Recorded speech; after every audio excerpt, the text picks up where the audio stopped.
तत्रैकाग्रं मनः कृत्वा यतचित्तेन्द्रिय क्रियः उपविश्यासने युञ्ज्यात् योगमात्मविशुद्धये।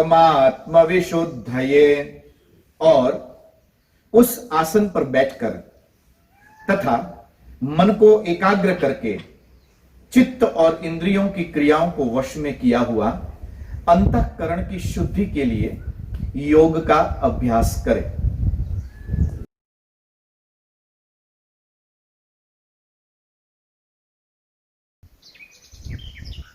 तो सज्जनों, मुस्कुराइए। आप सभी को मेरा प्रणाम। जय सिया राम।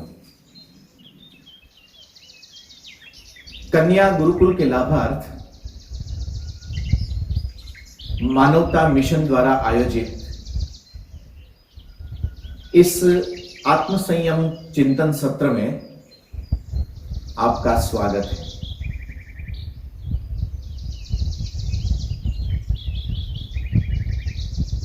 आत्मसंयम हमारे लिए इस वजह से आवश्यक है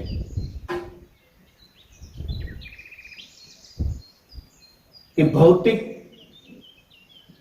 इस संसार में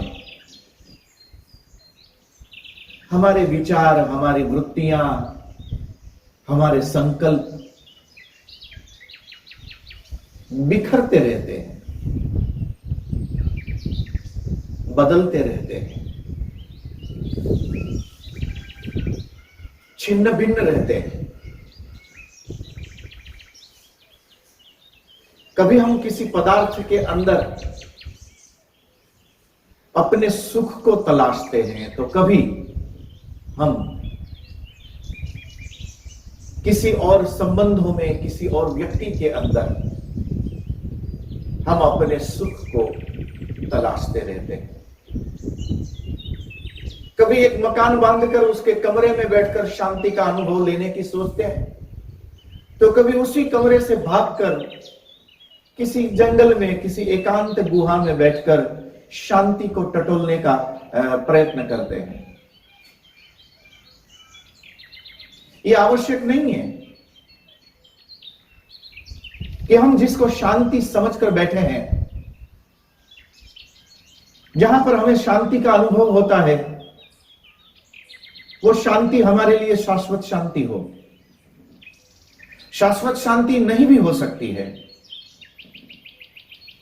बहुत बार हमारे लिए शांति भी आरोपित शांति होती है,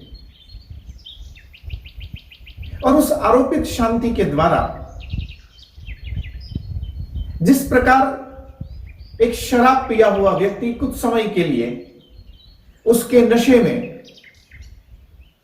खुद को आनंदित महसूस करता है, और उसका नशा उतरने के बाद फिर से उस नशे के लिए प्रयत्न करता हुआ नजर आता है, ठीक ऐसा ही यदि आरोपित शांति है, तो वो आरोपित शांति हमारे लिए एक नशे की तरह काम करती है। हम कहीं जाते हैं, एक आरोपित शांति के तहत व्यक्ति वहां जाकर शांति के लिए भी हिप्नोटाइज होता है, और ये हिप्नोटिज्म के द्वारा उपलब्ध शांति ये कोई व्यवहारिक शांति नहीं है, किंतु ये हमारे अंदर की एक स्वप्न के द्वारा उपार्जित की हुई एक अशाश्वत शांति है। श्री कृष्ण एक शाश्वत शांति की यात्रा की ओर हमें लेकर जाना चाहते हैं। एक अविच्छिन्न योगारूढ़ता की बात करते हैं, एक अविच्छिन्न आनंद की धारा की बात करते हैं, एक अविच्छिन्न सुख की बात करते हैं, एक अविच्छिन्न शाश्वतता की बात करते हैं, जहां पर पहुंचने के बाद हमें वापस नहीं लौटना पड़ता है। हम एक यात्रा करते हैं। मन के भीतर सुख की वांछा होना, मन के भीतर आनंद की वांछा होना, मन के भीतर आनंद, सुख, समृद्धि, सफलता, इन सब के स्वप्नों को जागृत होना एकदम स्वाभाविक घटनाएं हैं। यह होना चाहिए। यह भी जीवन की यात्रा के एक कुछ पड़ाव है। इन सारे पड़ाव से होते होते होते एक दिन एक आवश्यकता जगती है कि व्यक्ति परम सुख तक की यात्रा कर सके। एक हिप्नोटाइज किया गया एक अशाश्वत सुख नहीं, एक आरोपित किया गया वो शांति का क्षण नहीं कि जिस क्षण में हम कुछ समय के लिए शांति को उपलब्ध हो सके। व्यक्ति अपने घर से एक मन बनाकर जाता है और वहां पर पहुंचने के बाद किसी साधु के पास, किसी गुहा में, किसी अरण्य में, किसी मंदिर में एक फैशन बना ली कि वहां पहुंचने के बाद मुझे बहुत शांति मिलती है।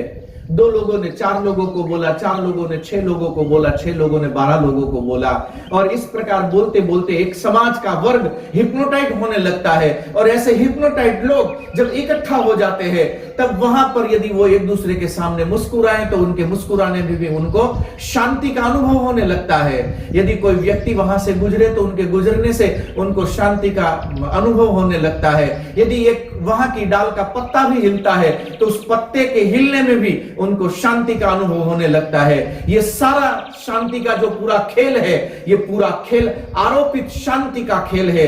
भगवान श्री कृष्ण कहते हैं कि ऐसी आरोपित शांति कभी भी आपको भीतर से आत्मनिष्ठा का अनुभव नहीं दे पाएगी। शांति वो है कि जिसको एक बार स्पर्श करने के बाद उस शांति का अनुभव आपके भीतर ही स्थिर हो जाए। याद रखना, सुख की क्षण बाहर से नहीं है, सुख की क्षण आपके विचारों के भीतर। आनंद की क्षण किसी वस्तु, किसी व्यक्ति या किसी परिस्थितियों की मोहताज नहीं है। आनंद की क्षण आपके भीतर विद्यमान है। भगवान श्री कृष्ण कहते हैं कि एक बार अपनी अंतर गुहा में प्रवेश किया हुआ वह साधक जब अपनी आत्मनिष्ठा के आसन पर स्थिर होता है,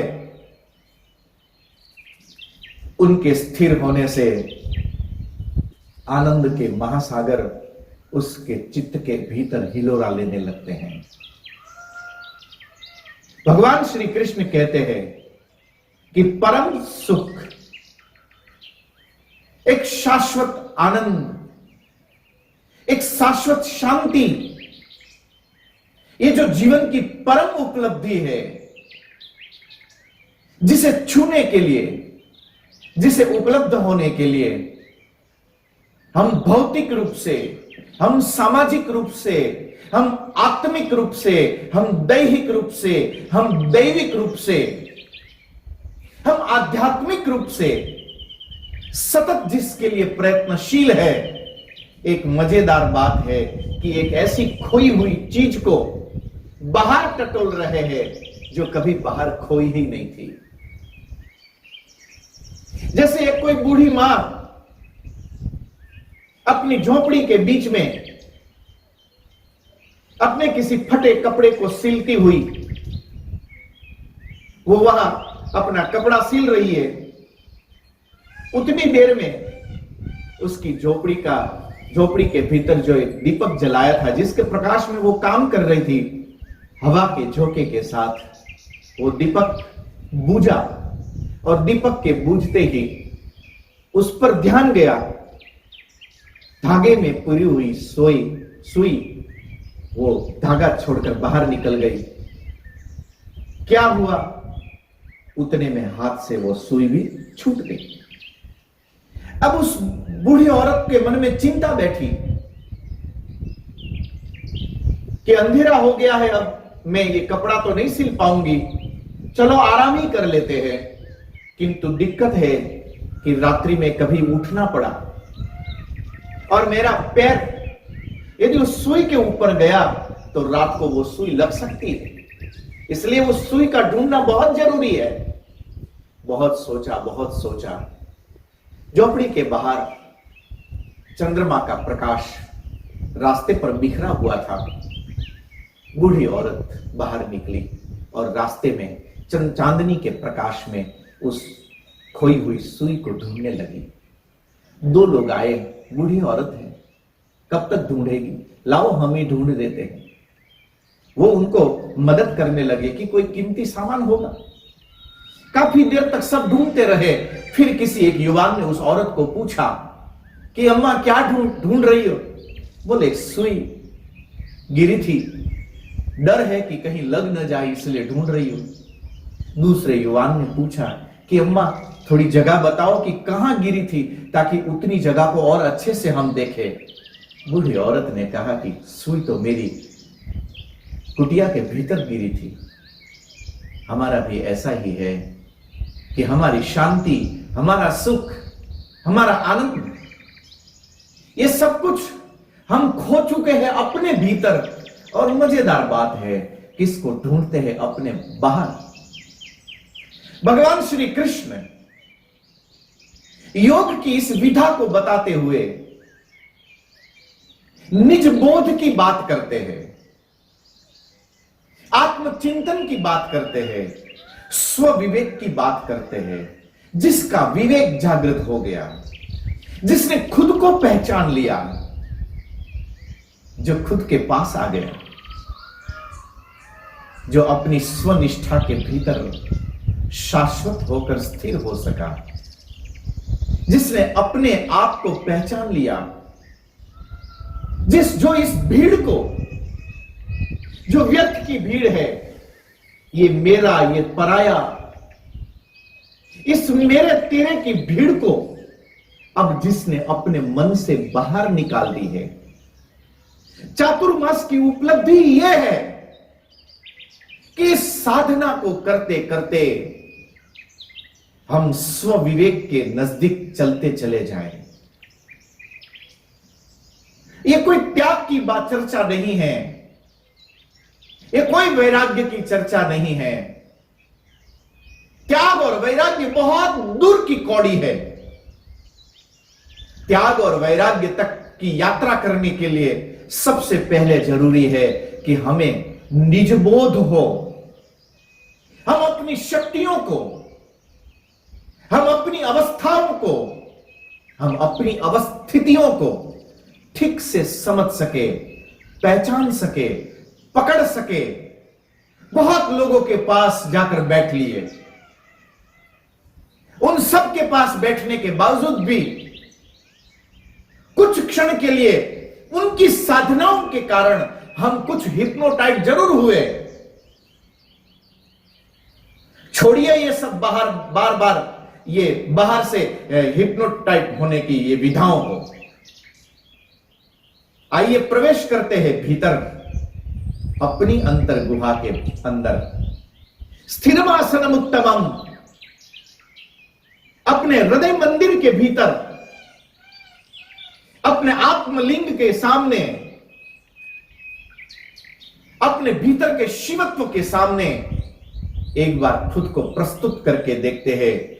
अपने उस अंतर गुहा के उस मंदिर में अपने आत्मदीपक के प्रकाश से प्रकाशित आलोकित उस स्थान पर जब हम आसन लगाकर बैठने की संकल्प करेंगे, ये हमारा संकल्प हमारी निजता के प्रवेश का प्रवेश द्वार बन सकता है। बार बार उस द्वार को टटोलना है, बार बार उस द्वार तक पहुंचना है जहां पर एकांत है। और भगवान श्री कृष्ण कहते हैं कि उस एकांत तक की यात्रा करने के बाद व्यक्ति को चाहिए कि तत्र एकाग्रम मनः कृत्वा, जिसका मन अब एकाग्र हो चुका है, जिसके मन का द्वंद्व अब समाप्त हो चुका है, भीतर श्वास लेने की गति, रुकने की स्थिति और श्वास को छोड़ने की गति पर जिसका मन और ध्यान अब लग चुका है, तत्र एकाग्रम मनः कृत्वा। सुख के इस निज मंदिर में, आनंद के इस महासागर में स्थिर अवस्था के लिए आवश्यक है कि आनंद के इस महासागर की यात्रा, इस निज मंदिर के भीतर उस शाश्वत शांति के अनुभव के लिए तत्रैकाग्रम मनः कृत्वा, अपनी अंतर गुहा, जहां पर अब हमने तेरे मेरे की भीड़ को समाप्त कर दिया है। ध्यान से समझिएगा, कोई आपको हिप्नोटाइज करे और उस जादूगरी में जो निर्णय लिए जाएंगे, ये निर्णय कभी शाश्वत नहीं हो सकते हैं। सुख का अर्थ है कि व्यक्ति अपने भीतर आत्मनिष्ठा में बैठ सके। सुख का अर्थ है कि व्यक्ति अपने निज बोध में जागृत अवस्था में रह सके। उस आनंद की अवस्था के लिए, उस सुख की अवस्था के लिए तत्रैकाग्रम मनः कृत्वा, अपने निज मंदिर के भीतर किसी के प्रति किसी की आशा में नहीं, अपितु अपनी आत्म जागृति के उस प्रकाश में, आत्म संयम के यात्री के लिए बहुत अनिवार्य है। भगवान श्री कृष्ण कहते हैं कि आत्म संयम के इस यात्री को चाहिए कि वो अकेले यात्रा करने का निर्णय ले सके। जब कोई व्यक्ति सुख के लिए, जब कोई व्यक्ति शांति के लिए सहारा ढूंढता है, इसका अर्थ यह हुआ कि भीतर अभी अशांति का ज्वार भाटा चल रहा है। अपने भीतर दुख, क्लेश, चिंताएं, इसके ज्वार भाटे के भीतर व्यक्ति अपनी स्थिरता के विषय में, उस शाश्वत के विषय में चिंतन करने का विचार कर रहा है। यह विचार इसलिए शाश्वत नहीं है क्योंकि व्यक्ति खुद अपने आप में स्वतंत्र नहीं है। भगवान श्री कृष्ण की यह योग विधा परम स्वातंत्र की विधा है, जहां पर आपको किसी का सहारा नहीं लेना है। और इसीलिए भगवान श्री कृष्ण कहते हैं कि अपनी अंतर गुहा के निज मंदिर में, आत्मबोध के प्रकाश में, अपने आत्मलिंग के सामने बैठकर व्यक्ति स्व के साथ अपना तादात्म्य स्थापित कर सके। एक बार वहां पर पहुंचना, उस परम शांति को प्राप्त कर लेना है, जिस शांति को उपलब्ध होने के लिए कभी बंद कमरे के एकांत में हम बैठे, तो कभी जंगल में जाकर किसी गुहा में या किसी पेड़ के नीचे बैठे हैं, किसी सन्यासी के पास जाकर बैठ गए, तो कभी वहां से भागे और कहीं प्यार ढूंढने लगे, कभी वस्तुओं को इकट्ठा करने लगे ताकि वो सुख मिले, ताकि वो शांति मिले। ये सारी भीड़ को आत्मनिष्ठा की हिम्मत के साथ जो हटाने में समर्थ हो सका है, जितना ईश्वर समर्थ है। भगवान श्री कृष्ण इन दो मंत्रों के द्वारा हमें यह जताना चाहते हैं कि आपके भीतर की जो अंतरात्मा है वो भी ईश्वर की तरह सशक्त है, मजबूत है, शाश्वत है, जो उसके स्पर्श को उपलब्ध हो सकता है। और उस स्पर्श को उपलब्ध होने के बाद अब आगे की यात्रा कैसे करना है, तो श्री कृष्ण कहते हैं कि तत्रैकाग्रम मनः कृत्वा, मन एकाग्र हो जाए, मन का दौड़ना, मन का भागना अब समाप्त हो जाए। जब तक हमारा पदार्थ के प्रति आकर्षण बना रहेगा, जब द्रव्यमयी बुद्धि हमारी दौड़ती रहेगी, मन उतना ही ज्यादा विचलित होता चला जाएगा। भगवान श्री कृष्ण ने दो महत्वपूर्ण सूत्र दिए हैं इस अवस्था की यात्रा करने के लिए। पहला सूत्र है कि जो अपने एकांत में, अपनी अंतर गुहा में पहुंचा है, जहां पर उसने वासनाओं की भीड़ को समाप्त कर दिया है। तो पहला सूत्र है एकांत। जो एकांत को उपलब्ध हो सका, जो एकांत में जा सका। आज हमारे लिए सबसे बड़ी समस्या है कि एकांत के लिए सहारा देने वाला व्यक्ति भी, एकांत के लिए सहारा देने वाली ये सुविधाएं भी हमारे एकांत को तोड़ने का साधन बनती है।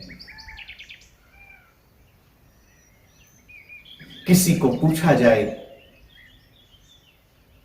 कि उज्जैनी से लेकर उज्जैन महाकाल मंदिर हम कैसे जाएं? संभव है कि उस समय सुनने वाले व्यक्ति ने, जवाब देने वाले व्यक्ति ने थोड़ा अपना मुंह बिगाड़ा हो, आदमी को बुरा लग गया। उस समय उसने सोचा, अरे कैसा अंधापा है कि छोटी सी दूरी को तय करने के लिए भी बार बार 10 लोगों से पूछना पड़ता है।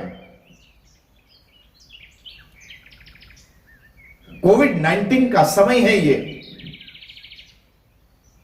आत्मनिर्भर होने के संकल्प को आज बार बार दोहराया जा रहा है। चलो आत्मनिर्भर हो जाते हैं। एक मोबाइल खरीद कर ले आते हैं, या एक टॉम टॉम खरीद कर ले आते हैं।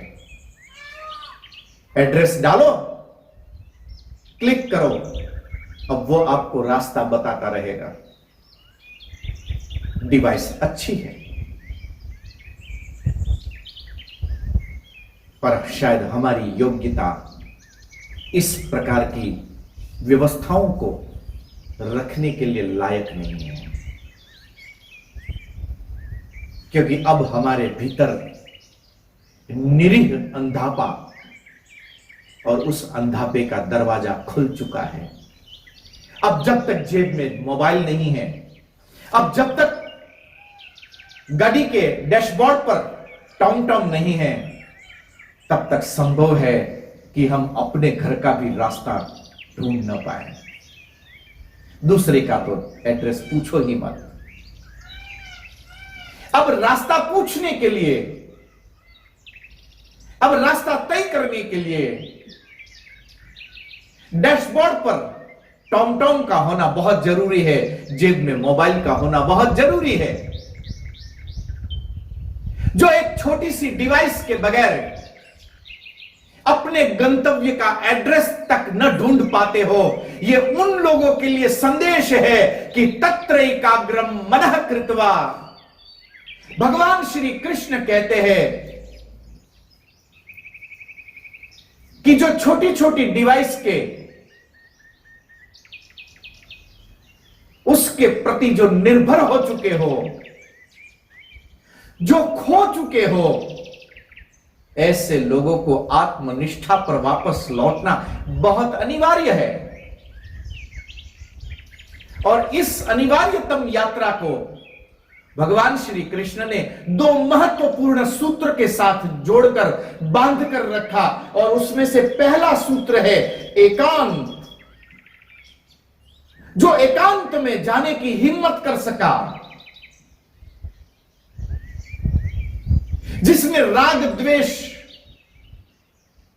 इसके द्वंद्व से अपने आप को बाहर निकालकर खड़ा रखने की जिसने हिम्मत पाली, द्वंद्वैर विमुक्ताः सुख दुख संज्ञैः, जो द्वंद्व के दो छोर को छोड़कर जो मध्य में उस द्वंद्व से भी परे ऊपर उठकर जो खड़ा होने की हिम्मत कर सका, जो एकांत को उपलब्ध हो सका। यह एकांत का अर्थ है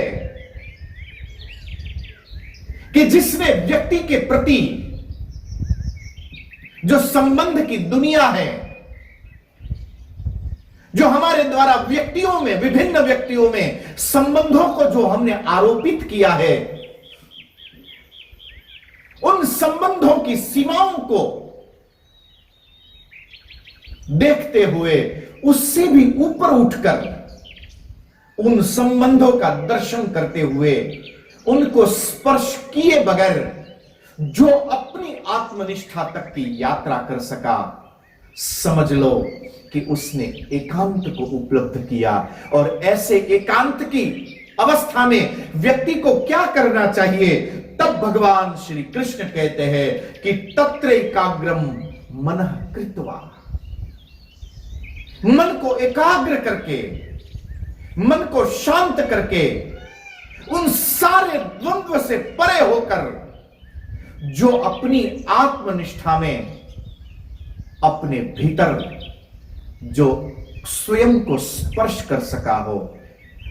पूज्यपाद मोरारी बापू ने अपनी साधना के द्वारा जिस हनुमान जी महाराज का दर्शन किया, एक समाधिस्थ हनुमान का वो दर्शन है, वो चित्र है, आपने देखा होगा।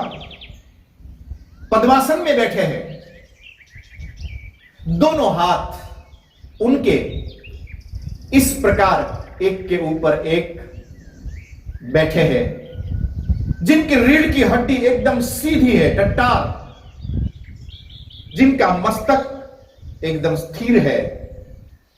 और हनुमान जी महाराज का जब आप दर्शन करो तो आपने देखा होगा कि उनकी दृष्टि उनकी नासिका के सामने है।